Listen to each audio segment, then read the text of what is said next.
3 لٹیرے تھے، ان کے لوٹنے کا ایسا طریقہ انوکھا تھا کہ نہ کسی کو لاٹھی ماریں، نہ بلم، نہ تلوار دکھائیں، نہ بندوق دکھائیں، صرف باتوں باتوں میں راہ گیروں سے ان کا مال لے لیتے تھے۔ یہ ان کا عجیب فن تھا۔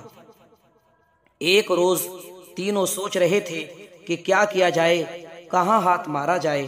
اتفاق سے ایک دیہاتی بھولا بھالا سیدھا آدمی تھا، وہ کہیں سے 500 روپے کی کالی بکری خرید کر اپنے گھر لے جا رہا تھا۔ ان لٹیروں کی نظر اس بکری پر پڑ گئی تو آپس میں کہنے لگے، چلو اس بکری کو لے لیں۔ تینوں نے کہا، چلو چلو لے لیں، جیسے بکری ان کے ابا کی ہو۔ بہرحال تینوں نے مشورہ کیا اور متفق ہو کر چل دیے۔ جنگل کا پتلا راستہ تھا، ایک آدمی چلنے بھر کا اس راستے سے بکری والا جا رہا تھا۔ یہ تینوں لٹیرے الگ الگ ہو گئے اور اپنا لوٹنے والا فن استعمال کیا۔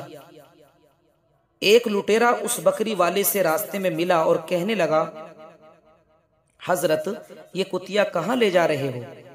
اس بکری والے نے کہا، بھائی میرے، یہ کتیا کہاں ہے؟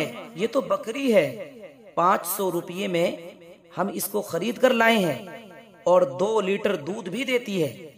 لٹیرے نے کہا، بھائی صاحب، ہے تو یہ کتیا، آپ کو بکری نظر آ رہی ہے، عجیب حالت ہے آپ کی۔ یہ کہہ کر سلام کر کے وہ لٹیرا چلتا ہو گیا، رکا بالکل نہیں۔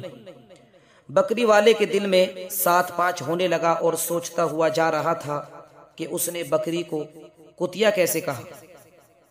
اسی دوران راستے میں دوسرا لٹیرا ملا، اس نے بھی سلام کیا اور کہا، حضرت یہ کتیا کہاں لے جا رہے ہو؟ بکری والے کو بڑا تعجب ہوا اور کہنے لگا، بھائی میرے، یہ کتیا نہیں ہے بلکہ بکری ہے، ہم نے اس کو 500 روپے میں خریدی ہے، 2 لیٹر دودھ بھی دیتی ہے، کتیا کہاں ہے؟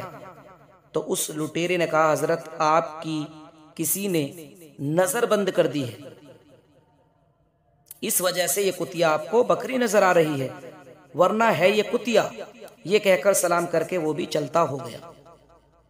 اب تو اس دیہاتی کے دل میں 7-5 اور بڑھ گیا۔ اب وہ یہ سوچنے پر مجبور ہو گیا کہ کیا واقعی میری نظر کسی نے باندھ دی ہے، اس لیے کہ جو پہلے آدمی ملا وہ بھی کتیا بتا رہا تھا، پھر یہ دوسرا شخص ملا، یہ بھی کتیا بتا رہا ہے۔ اب وہ سوچنے پر مجبور ہو گیا کہ اس کو گھر لے جائیں یا نہیں۔ اگر میں اس کو گھر لے جاؤں گا اور واقعی میری نظر کسی نے باندھ دی ہوگی تو پورے قصبے میں میری بے عزتی ہوگی اور لوگ کہیں گے کتیا کو بکری سمجھ کر 500 روپے میں لایا ہے، پیسے گئے تو گئے، عزت بھی جائے گی۔ اب وہ اس بات کے سوچنے پر مجبور ہو گیا کہ اس کو گھر لے جائیں یا نہ لے جائیں۔ یہی سوچتا ہوا وہ بیچارہ غریب جا رہا تھا تو تیسرا لٹیرا راستے میں ملا، کہا، السلام علیکم۔ بکری والے نے کہا، وعلیکم السلام۔ وہ لٹیرا کہنے لگا، حضرت یہ کتیا کہاں لے جا رہے ہیں؟ یہ الفاظ سنتے ہی اس دیہاتی کے دل میں یہ بات بالکل فٹ بیٹھ گئی کہ ہے یہ کتیا، ورنہ کسی کو تو بکری نظر آتی، جو ملتا ہے کتیا ہی کہتا ہے، تو یہ کتیا ہی ہے۔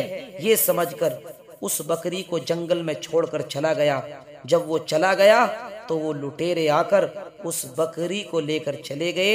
یہ ان کے لوٹنے کا انوکھا فن تھا۔ ان لٹیروں نے اس دیہاتی کے ان لٹیروں